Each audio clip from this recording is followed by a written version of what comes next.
في شفشق الخلاط هنحط لتر من الحليب،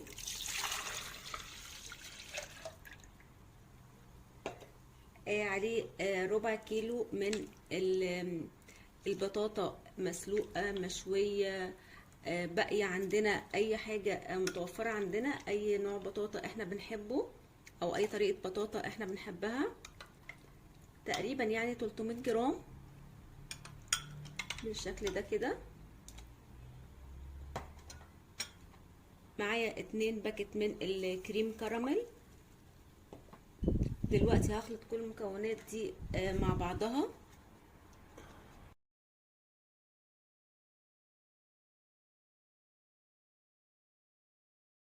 دلوقتي الخليط بقى جاهز، هسيبه على جنب واحضر الصينيه او القالب اللي هحطه فيه. دي الكيس بتاعه الكراميل اللي احنا عملناه، هستخدمها بالشكل ده كده. انا كده فضيت الكيسين الكراميل بتوع الكريم كراميل اللي انا حطيتهم على الخليط بتاعي بالشكل ده كده. هسويهم في القعر كله. دلوقتي القالب بتاعي انا بعد ما حطيت فيه الكراميل هحطه في التلاجة. دلوقتي بقى الخليط بتاعي هفضيه في حلة وارفعه على النار علشان يغلي معايا ويكون جاهز كده. حطيت الخليط بتاعي على النار مع التقليب المستمر كده. الخليط ابتدى يتقل معايا بالشكل ده كده. مهم جدا ما نسيبش ايدينا من التقليب عشان القعر ما يتحرقش معايا كده. الخليط بتاعي ابتدى يفور من الحراف زي ما احنا شايفين كده. خلاص دقيقة وهطفي عليه النار. دلوقتي بقى هنزل بالخليط بتاعي بالراحة جدا كده على الكراميل اللي احنا حطيناه كده. كفاية جدا.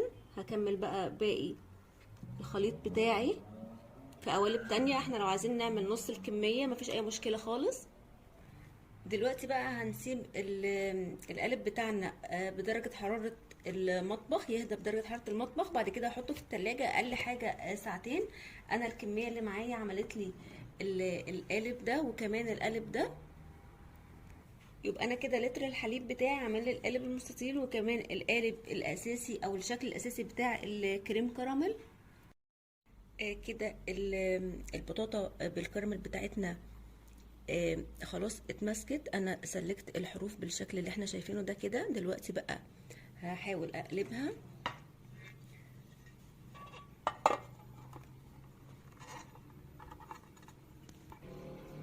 كده. اتقلب معايا بكل سهولة، شكل وطعم تحفة جدا. ودي كده كمان القالب التاني، شايفين بقى اتقلب بكل سهولة، شكل وهمي بجد. كل حاجة حلوة جدا، لازم تجربوا الوصفة الجميلة دي. نفتحها بقى مع بعض ونشوف.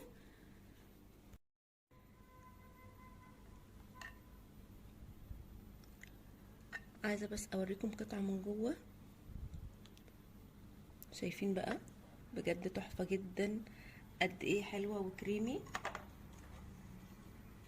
نشوف بقى دي مع بعض.